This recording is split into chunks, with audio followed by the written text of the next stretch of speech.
You are listening to the How to Talk to Girls podcast with me, Trip Kramer.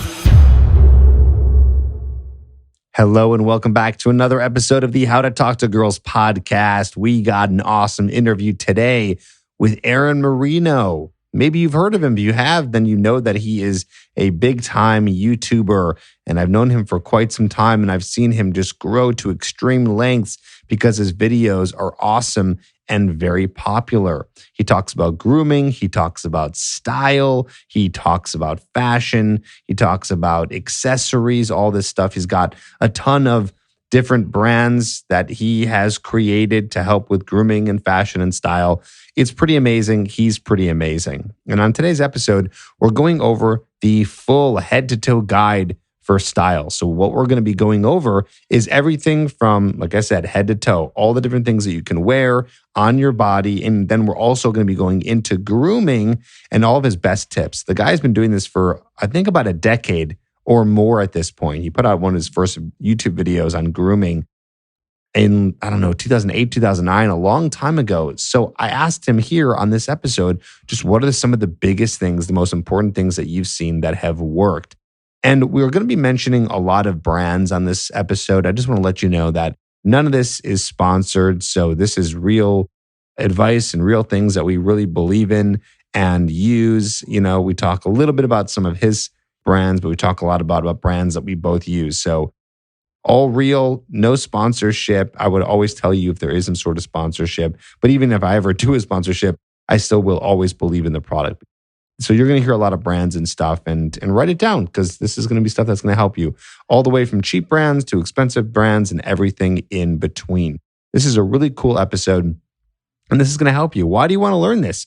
Well, you want to learn all about fashion and style because you do want to be as physically attractive as possible because that still is something that helps in terms of attraction, right? Your outer qualities, the things that help in terms of how you look and how you display yourself to the world. I always talk about on the episodes here on the How to Talk to Girls podcast on inner qualities, right? Inner qualities. That's the stuff that is about your behavior. So it's the way you behave in front of a woman, your personality. And that goes a very long way. So that stuff is very important. But you also got to work on the outer qualities. What's that? That's looks, grooming, fashion, your money, right? Your career and your lifestyle.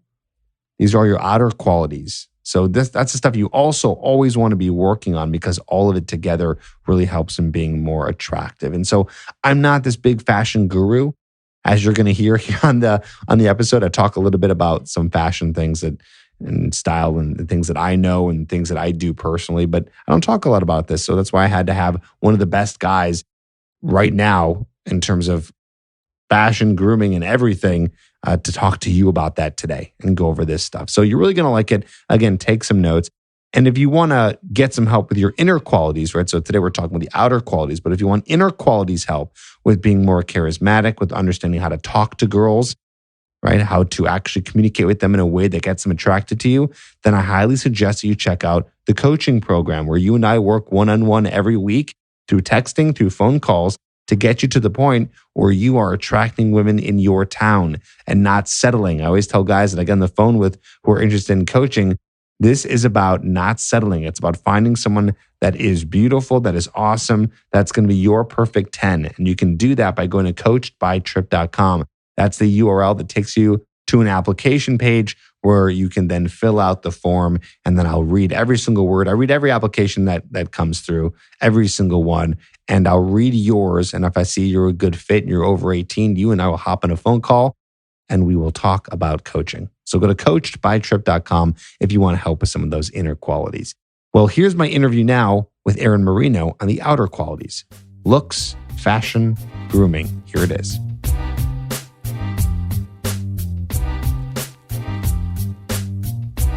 Aaron Marino, it is awesome to have you back on the podcast. You were on before, probably around 3 or 4 years ago, and it's good to have you, man. Trip, as always, it is incredible to talk to you.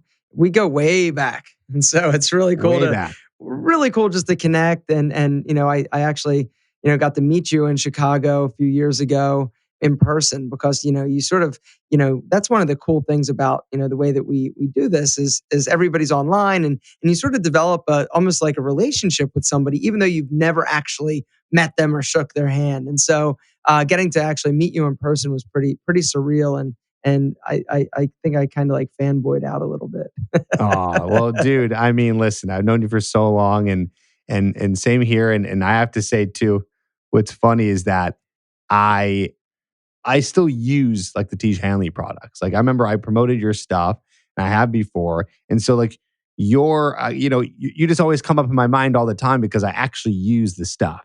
Like the other day I was out and I was on a lake and I needed to use SPF. And of course, what did I do? I brought with Tiege Hanley SPF stuff. And I'm not getting paid to say this. This is not a promotion by any means. It's just real. And I just love that I get to tell you that because I know you have such a big business now that you probably don't even know that I am and still do promote your stuff and actually use it because there's no other men's stuff that I even ever hear about or really like. So and it's just cool that you're always on top of mind, even when we're not doing collaborations like this. Very cool, very cool. Thank you so much for saying that. Yeah. So cool, man. So listen, I was saying this to you, when we were off the air, is that you've been doing this for so long in terms of giving advice on fashion and grooming and accessories. I remember, I think you put out your first YouTube video like back in like 2008 or Yep. 2009, something like really early on. And you have over 6 million subscribers at the time of the recording of this. And so you've given so much advice. I know that like if someone sat you down and said, "Okay, Aaron, I only have like a small window with you. Just tell me like what are the most important things I need to know to look my best." Yeah. So that's this conversation right now. So what are the top things? And we can kind of dive into, I think we should talk about some grooming, some accessory stuff, and just kind of different areas of fashion. So Yeah, no, I want to dive into absolutely. that. Yeah, yeah. I mean, it's a little bit daunting and overwhelming when somebody, first decides, "Hey, I want to start looking, I want to look better, I want to dress better." It's a little bit daunting because one of the problems people don't actually know where to start. And so I always say, start at the feet and work up. Look at your shoes, take an analysis of the current shoe situation you have. And then what I would recommend is for everybody to just buy like a simple pair of clean white, like minimal sneakers, right? Not a lot of fuss, very simple. They work with everything and they're super stylish. So, a great pair of, white minimal leather sneakers is a go-to in my eyes, just because you could wear them on like a nice casual date. You can wear them, with shorts, you could wear them with jeans, with chinos, you could even like dress down a suit. And so a white pair of minimal sneakers is a must have in my mind because that's one of the things. Guys do okay when it comes to dressing up, right? It's like, hey, I want to look good. I have got to get a suit, right? Go to Suit Supply, get yourself a suit and let them take care of you. Simple, easy, you look amazing. But it's that casual sort of in between style that people and guys, I think, have the toughest time. But a simple, clean pair of white minimal sneakers, a must. A great pair of lightly distressed jeans, not a lot of holes, not a lot of rips. A great pair of denim will make you feel like a king, right? Just because your butt will look amazing, they fit you great. And so that's another great way to sort of upgrade your current wardrobe by simply adding a better pair of jeans. The other great thing is that you don't need to spend a ton of money on any one particular item like jeans. You could go to, J. Crew or the Gap or any of these regular stores. Even Walmart now has like I recently did a promotion for Walmart and I was blown away at some of the jeans and the slim fit options that they have for like $12. And so you really don't need to spend a ton of cash in order to look great. What do you think the number is? Like because I think that's interesting and I'd be really curious to hear from you. What is the number you think if someone wants to completely redo their entire wardrobe and accessories? Let's just say like medium, like they're not trying to go super expensive, but they're not trying to completely cheap out. Like what's a number you think would be to completely redo your wardrobe? Yeah, So yeah, like yeah. you might get a couple pairs of Yeah. jeans, etc. So this is a great question, Trip, and something that I get a lot. Now, the two sort of budget busters are going to be shoes and formal wear or suits. If you're not replacing your suits and you're not going like super crazy in terms of your shoes, because shoes can get like really expensive really quick.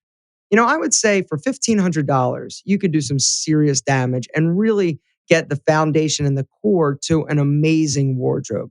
I'd say $15. Now $15 doesn't mean that you're shopping in Neiman Marcus. You're not shopping in Bloomingdale's necessarily, but you can still have enough and buy quality clothing that isn't going to break the budget at around, I would say, $1,500. If you had $1,500 to spend, you could really overhaul your casual wardrobe. I like that. Was Okay, that cool. more or thought? Was that more or less than you thought I was going to say? I think that was right about where I thought. I thought you were going to say, I mean, literally, I thought you were going to say anywhere from 1,000 to 2,000. It's such a hard number to know. And I only know that numbers because I've had to actually do this before and I've done it all ways. I'm still trying to solve it really. Like I've done the like, okay, let's spend a lot of money and get a lot of nice clothes. And then I've done the let's spend a little bit less than that, but get like a ton of clothes that at a little cheaper price. And maybe you can help actually. Personally, I'm trying to solve it. Like I'll go to like Zara or something where I'm like a skinny tall guy. So Mm-hmm. it really helps to go to a place like that because everything fits so nice. But it's cheap clothing, right? Yep. It's like you have to hang dry that stuff or else it's going to be destroyed. And even when you don't, it's just done. Like it will just start ripping. And then I went to where was it? Trunk Club. I went to Trunk Club and I went into because they're based in Chicago. So I went in there and I'm like, all right, let's do it up. And I spent like $3,000 to $4,000. This is when like I had no clothes left. I came from traveling and I had to build up my wardrobe. And I got all these really nice things and I wear all of them and I use them all the time because it's like great quality stuff. And I really went on a limb to spend that kind of money on clothes and it was worth it. But I only got like 8 things. So it's like tough. It's like, okay, I really couldn't like build my wardrobe on that. And then on the cheaper end, it's like, this stuff I'm going to have to replace eventually. So it's been challenging to find out kind of where to go. Or maybe the answer is you mixture. It's like, Yeah, you do the really totally. nice things that you're going to get all the time. Like I got a really nice hoodie that I just love and I wore it all the time and it was more expensive than anyone would ever want to spend on a hoodie. It was like $500, which is insane, but it's like cashmere, but I love it. And I'm going to wear it probably for the next 10 years. Yeah. So Yeah. it's just a hard balance. I've done kind of all of it. Yeah, and I think you're right. It really does boil down. Like for me, I will not spend more than like $10 on a t-shirt, like a simple pocket tee. I go to the J. Crew outlet, and for me, I get the pre-washed slim fit pocket tees, and they're perfect. Right, $10. I buy 10 of them, and when they wear out, if they get pit stains or whatever, they're done. But certain things, I'll spend a little more money, like my jeans and my shoes, because I'm going to get a lot more life out of them. And I think that really it is about, picking and choosing what items or what, aspects of your wardrobe are you really going to get the most, style bang for your buck and invest in the pieces that are going to last you longer and are, you really do kind of get what you pay for. Certain things you do, certain things you don't. And so I think that's really a better way to sort of analyze a wardrobe and where to spend and where to sort of cheap out on a little bit. Where do you think, I'm curious to know, where do you think is a place where you buy or maybe an item that that's like cheap, but it's like a secret where it's like it's cheap but it's amazing quality and is awesome. I guess you maybe kind of said that with the t-shirts there, J. Crew. And then also the another question would be where's something where maybe someone spends a lot of money and it's just a complete waste to spend money on something like that because it's actually not as great quality or you won't use it as much as someone might think they will. I think that, it really boils down to I think suits are one of those things that people can get mesmerized by brand names, right? Like the Hugo Boss and the Versace. Like some of these like really high-end suits are really bad in terms of quality. And so like perfect example for me. My buddy Terry was getting married and he's like, "Hey, we're all going to be wearing Hugo Boss tuxedos." And so go get a Hugo Boss tuxedo. I'm like, "All right. Well, I want to make sure that I look like everybody else and I've never actually gone into a Hugo Boss store.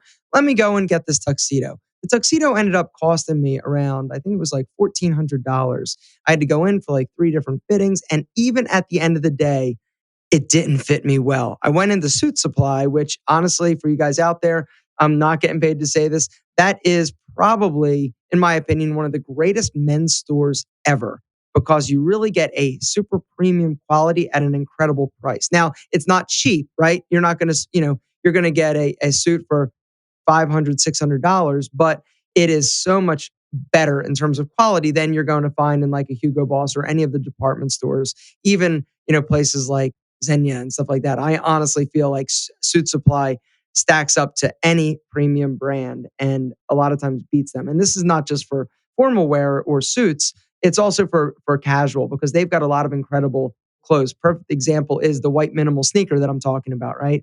That's where I get mine. They're like $150 made in the same factory as like common projects, which are going to run you like $350. And so it's really about knowing where to go to get high quality.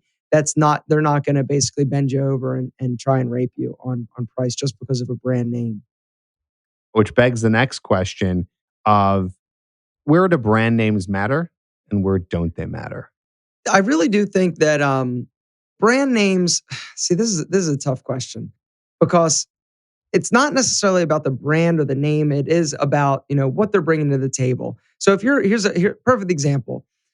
In terms of shoes, like if you're looking for like nice shoes, you really have a few different price points, right? Under $100, if you're looking at a dress shoe or something like a boot, it's really bad quality. I mean, there's no getting around the fact. But once you get into that like 150 to like 250, you really open up your options in terms of really good quality at a fairly decent price. The store that I love in terms of really providing good quality for an affordable price is Johnson Murphy. Johnson Murphy, the brand Cole Haan, these are two brands that I really feel like they do a good job balancing the quality with the price and not, being too high. Boots, I do feel like you do get a lot of times what you pay for. Also leather jackets. I'm a huge leather jacket lover. And I've spent, $1,500 on a Coach leather jacket and $300 from All Saints. And I truly feel like the brand All Saints does the best job in terms of offering you a really high quality leather jacket at a fair and reasonable price. Companies and brands like John Barbados, I feel like they are way overpriced for anything that they sell. Tom Ford, really great stuff. But once again, you really got to love it. And you're going to spend 5 times what you probably should for that, a similar, styled piece of item somewhere else or piece of clothing somewhere else. Just because it's the brand. Oh yeah. Oh yeah. So where else do you shop specifically? Like the stuff that you shop for that you like to wear? I'll tell you. Yeah, yeah. like jeans. I fell in love with a brand of jeans called G Star Raw. And the reason I fell in love with them is because they had actually shorter sizes. If you go on the line, that's one of the issues. If you're a short guy, I'm a short guy. I'm like 5'6". And so going into a store, I've really only got a 30 length inseam. And so for you guys that are short, you know that 30-inch inseam is still a little bit long on you. And so G Star Raw, they're a brand that I always saw the store. I'm like, let me just go in and see what they have. And they had like a 28-inch length, these slim jeans that had a lot of stretch that I just fell in love with and went a little bit crazy. Like I said, for jackets, for leather jackets, I'm definitely going to be going to Bloomingdale's or the All Saints store to check out what they've got in stock because they're typically going to be, slim fit, super stylish, not too over the top in terms of trends or trendy. Of course, they do sell some of those, but I really feel like for what you're getting, you do get a very high quality product. And then, like I said, Suit Supply is where I get a lot of my casual clothes. And What all about of like your my suits. socks and underwear?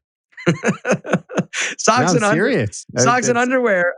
Underwear. I wear a brand called Tanny, which is it's because I know the owner and I've tried a lot, but there are other like less expensive brands out there like Me Undies. For those of you who have ever or are familiar with them, they do a good job of selling you a decent quality for a pretty cheap price. What about you, Trip? What are your underwear? I was just gonna let you know. So my underwear, Mac Weldon. Do you know it? They're out of Chicago, aren't they? That's a good question. I don't I do know. know it. I do know Mac I Weldon. just remember I researched because there was this one time where I wanted to just this is when I had no clothes. I came back from a lot of traveling and I was like, all right, I need new underwear. But I don't want to go to Target and get the Hanes because I want something because I just feel like I like putting money into places where I'm going to be using a lot, right? So I'm going to be wearing underwear every day Okay. and it's something that's really important where can I do? So I did some research, and Mack Weldon came up, and it's quite expensive if you compare underwear. It's like $20 to $25. But I only wear. I didn't buy 20 of them. I bought just a few, and over the years, I just keep adding a few more and adding a few more, and it's amazing. It's amazing. It's like the most comfortable underwear ever. I'll never go to anywhere else again.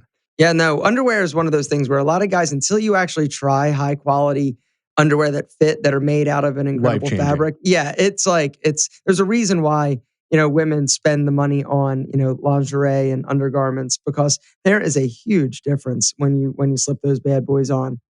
It's so true. And then there's like socks. Like I don't really wear socks because I don't leave that much because I work from home. And yeah, it's like when it's nice out, I like to wear sandals. And the other time, it's like I don't wear socks that much, so I didn't do Mhm. any research into socks. And I think I Yeah. have like Under Armour socks or even some Hanes or something like that. So that's not a place I ever did research on. I don't know if you do Yeah. anything specific with Yeah, no, socks. no, And also, no. I don't have nice occasions, so I don't have like cool. There's a lot of cool dress socks you can buy, but I never have a chance to wear them, so I don't really do that either. Yeah, no, the my favorite socks for athletics are Bombas. I love Bombas. They were on Shark Tank, and I got a pair. I mean, they last forever. They really are super comfortable. Little more expensive than like your Hanes socks. In terms of no-show socks, I think the best ones that I have tried are from a company called Invisa Socks. They do a really good job. No-show socks are tricky, right? Because they're I if got you mine from Amazon. did you? Yeah, and Yeah, Amazon's a they're great. they're I don't know. Eh, They're okay. yeah, They're and just and kind of I think I don't know if it was Amazon brand. I don't know what brand it was, but it's like they're a little like thin. Like I can tell like they're not going to last more than maybe a year or two.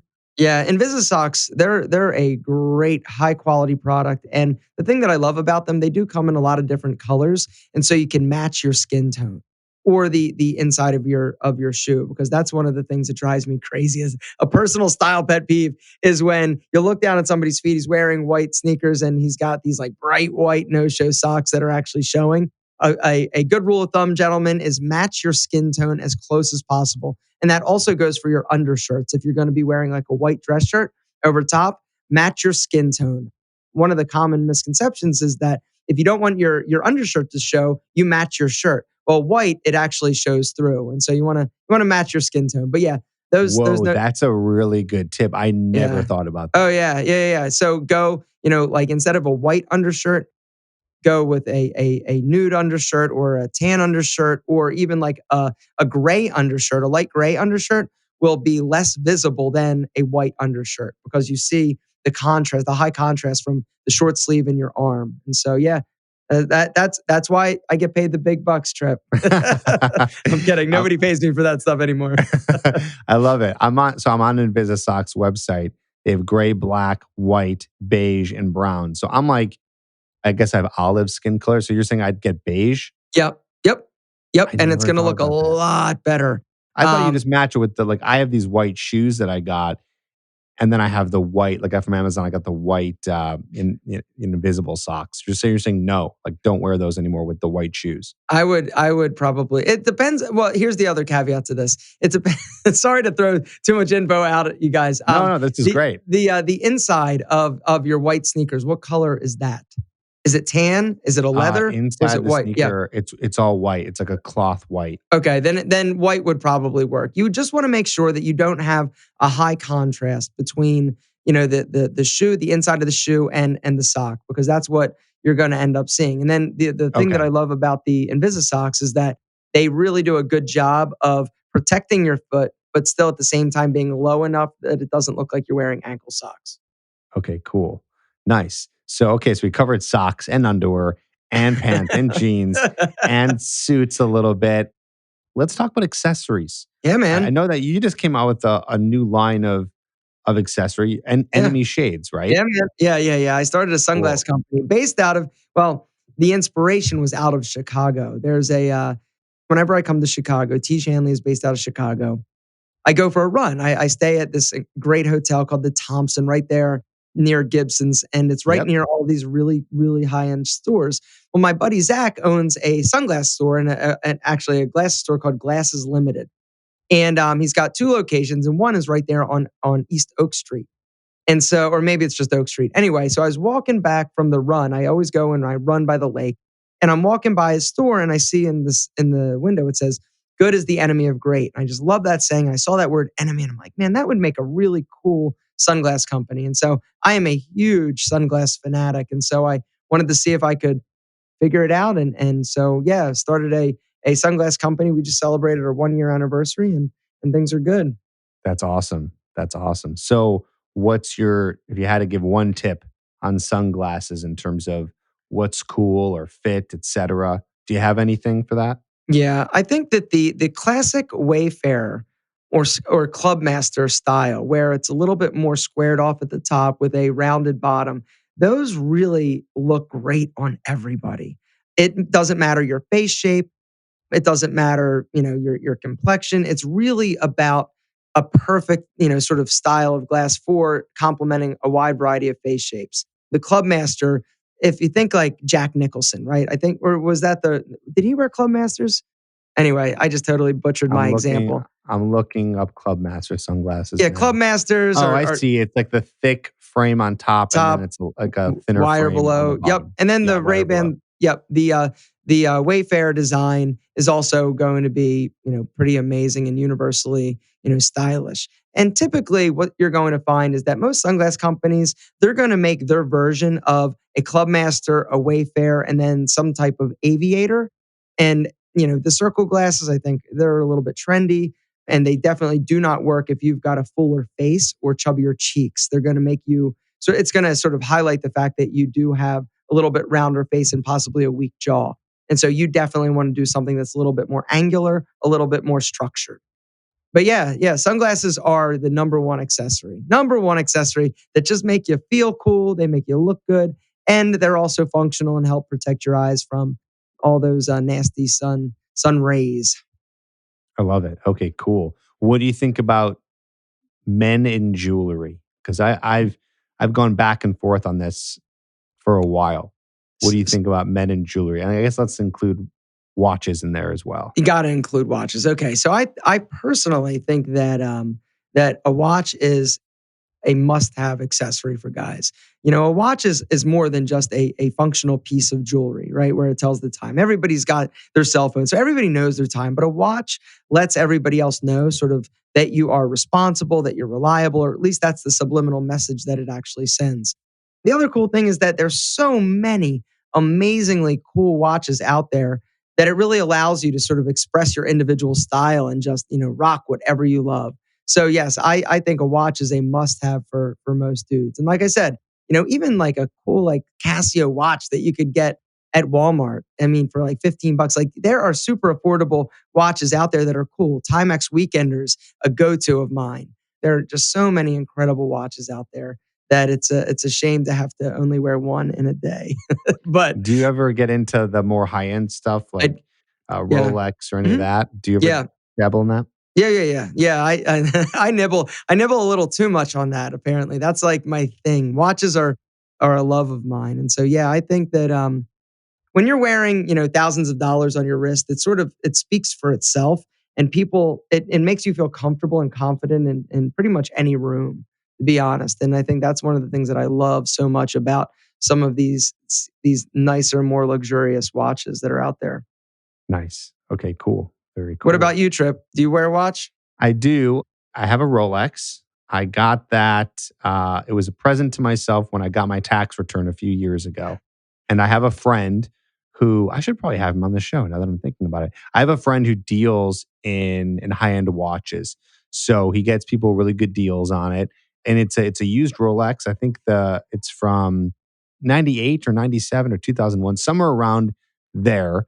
And I love it. I it's the only watch I have. Maybe in the future I'll invest in something that it's a little bit more sporty. It's a Submariner, so it's a more sporty version. So maybe in the future I'll get something that's a little bit nicer. But the Submariner is cool. You can wear it down and you can wear it up. So you Here's can kind of wear it for all of it. Yeah, here's the other thing about watches, right? When I think about value, right? When you think about, conceptually paying, 5,000, 6,000, $10,000 for a watch, when you really boil it down, the fact that you can wear that watch every single day for 5 years, 10 years, 20 years, pass it down to your children, the per wear cost of that item becomes fairly insignificant.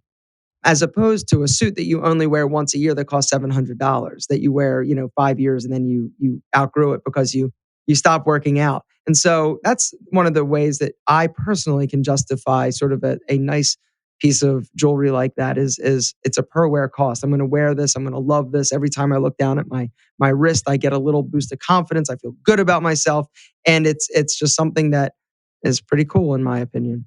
I'm with you 100%. I think we're similar with that. I'm a very mindful buyer. Like I don't just buy things to buy things or throw money at things. Like this was a specific purchase. I researched it for a long time. Like my friend would always show them on his Instagram, and I always be like, I was kind of like in Wayne's World, where Wayne's like talking about the like really expensive guitar, and he goes, "It will be mine. Oh yes, it will be mine." So I would always say that to myself, just seeing it and kind of preparing for it. And yeah, that watch is an investment. So I know that worst case scenario, if anything ever happens, like I can sell the watch and probably make money on it or at least break even. Of course, that would never happen. Like the whole point is to keep it forever. And like you said, like I would love to hand this down to a son. If I ever have a son one day and like give it to him, like it's something that's very special. When you wear it, you love it. It holds a lot of value, not just monetarily, but like in your heart. So yeah, I mean, it depends. Everyone's a little bit different. I never thought in my life, I was never a watch guy. I never thought in my life I would ever do something like that, but I got into it and I love it. So it all depends on what route you'd like to go in terms of that, you know? Absolutely. In terms of other jewelry, this is where we kind of get a little bit weird, right? Because some guys go overboard. I think we both can agree that less is more typically. That's kind Like of when the where guys that were like 6 necklaces. six necklaces, they're wearing bracelets on both wrists, they're wearing, pinky ring, thumb ring, and index finger ring. Yeah, I think less is more. Err on the side of tasteful pieces, but be very mindful of not overdoing it. Now of course there's some guys that can pull it off, right? But they're not me, and they're probably not you, Trip. And so the guys like Johnny Depp and these sort of eclectic, very they're almost like sex Rock symbols. star Yeah, vibe. right, they can do whatever they want, but that's not that's not me. Right. Okay. So do you think that a guy, if he doesn't know and he's listening to us, he's like, I don't wear any jewelry or anything. Like, forget watches for a second because I feel like that's just like such its own Yeah, category. yeah. Beyond watches, like, should a guy dabble in this or should he just forget about it? Like, so we're talking necklaces, bracelets, earrings, anklets, toe rings, whatever. Belly button ring all day, Belly every button day. ring. Yeah, I forgot about that one. No, no. I think a good jumping off point is a ring, right? A ring to be worn on your right hand, possibly your ring finger. I think is totally cool. I probably am biased because I do wear one. A chain, something around your neck, a bracelet. I would say, singles though. Don't go, like three rings or three bracelets or three pieces of or neckwear. I would say if you want to dabble, go with a bracelet, go with a ring, go with the necklace. But just be careful because there's this fine line of going a little bit too much, a little too overboard, which turns a potential style opportunity into a liability. Got it. Got it. I like that. That's good. That's good. Okay, cool. All right, let's just dabble into a little bit of grooming, just like your top tips for the guy who wants to figure out how to make everything from the neck up look the best. Yeah, definitely. One tip I will give you is experiment with facial hair. If you can grow it. Let it grow for 30 days and just see what happens. See what type of beard, what type of facial hair formation you actually have. For me, I wear a beard, and the beard helps me in terms of my looks aesthetically because I got a big nose, I got pointy ears. It helps balance everything out. And it honestly it makes you feel a little bit better. At least it does me. Now, if you're clean shaven and you've got, that going for you and you don't want to wear any facial hair, that's fine. But if you've never tried it, give it a try. It's a quick and easy way to sort of just play around and utilize something that you already have to look a little more dangerous, a little more bad boy. There was a interesting study done where this researcher took a group of women, showed them all of these men, pictures of men at various stages of hair growth on their face, from clean shaven to 10-day stubble to big, bold, beautiful beard. And what they found is that statistically, women found that a 10-day stubble was the most attractive. That's how they rated these men. The 10-day stubble was the most attractive. So, I mean, that's a simple like 3 to 6 millimeter, facial hair grooming tool attachment that you could, pull off and try. In terms of other grooming, I think one of the things that is often overlooked is a smile, right? Now, the majority of us were not born with perfect teeth, but the one thing that you can do that's fairly affordable and that will elevate the look and the feel of your smile is just whiten it, right? There are over the counter, products that you can buy in the drugstore and the convenience store. You can get from your dentist. You can order online that can help you have a whiter smile. And so, regardless of quantity or quality of teeth that you have in your mouth, if they're white, they're going to look better, and you're going to feel more comfortable actually smiling. And if you aren't happy with your smile, I think that is something to consider actually investing in, because going in for braces, for veneers, for implants, like there are options out there. It might mean you need to save up a little bit, but it's worth it, because if you're not smiling, you're not letting the world know sort of who you are, and you're not embracing all the opportunities that you would be afforded if you actually are willing to smile at people. In terms of your eyebrows, you want to make sure they're not too nuts, not too crazy. I'm not saying you should, arch them or do anything like that. It's a personal preference type of thing. Hair, you just got to make sure that it's tight and not too shabby and overruly. That's not even a word. Just not too crazy. Make an appointment when you go in for a haircut. Make an appointment before you leave for the next cut. I would say 3 weeks is a good rule of thumb in terms of getting your haircut every 3 weeks in order to make sure that it doesn't get too outgrown and look too sloppy. Cool. Those are great. Yeah, I like your tips there on the smile. I feel like in terms of some of the more the things on your face that make the most difference in terms of your attractiveness, definitely your teeth and your smile for sure.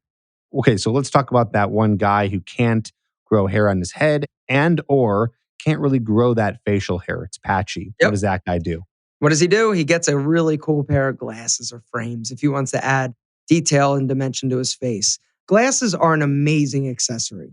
And I think that a lot of guys, when they think about glasses, like, oh, I don't want to wear these, or I'm going to get LASIK. Well, that's fine, and you can do that. But there's something about, when you see somebody and they've got a really dramatic, sexy pair of glasses on their face, it makes you look more interesting. It makes you look more stylish, and it just makes you look more intelligent. And so glasses are an amazing accessory if you're somebody who wants to experiment with something to help balance your face, to add a little detail, a little dimension without actually, trying to do like a hairpiece or anything crazy like that. Yeah, it's true too. It's like you see whenever I see someone who's completely bald on top, meaning they shave it all, like they don't even leave any stubble, or barely any stubble. And then I actually have a friend. You have a friend who does that. And then he wears these really bold glasses and he looks cool. Like he looks cooler than any guy around who has a full head of hair. There's just something, and he does pair it well with dressing nice. But a lot of guys are really concerned about, being bald, not having hair. But if you can pull off some really cool glasses and really good style, you can look like the most powerful guy in the room, even if you don't have any hair. Yeah. And the other thing is, if you are bald and you do have the ability to grow facial hair, one of the things that I think looks amazing on a guy is when he does go really tight with the stubble on his temples and the back of his hair and fades it in really seamlessly to a really great beard. I think that is an incredibly sexy look that it just works, and it makes you look amazing. Cool, man. This was great. These were some great tips, good stuff here. And, I feel like, even I learned a bunch here because I'm still very much a student of fashion and accessories and grooming, always testing things out. So it was great to have you on and learn from you. And yeah, if guys want to find you, I know they can find you on YouTube. You have an amazing channel putting out content all the time. So I'll put a link to that. And is there anything that you want to promote in terms of, guys doing better with their grooming, their skin, their accessories, their clothes, anything at all? I have a bunch of businesses. If you guys want to see some of the things that I'm doing, you can always just go to alpham.com to see everything that I'm getting into. But YouTube is the easiest place to find me. Cool. Check them out on YouTube. Aaron, thanks for taking the time. Really appreciate it. And I'm sure we'll have you on again in the future. Trip, you're a rock star. Thank you, sir. Thank you.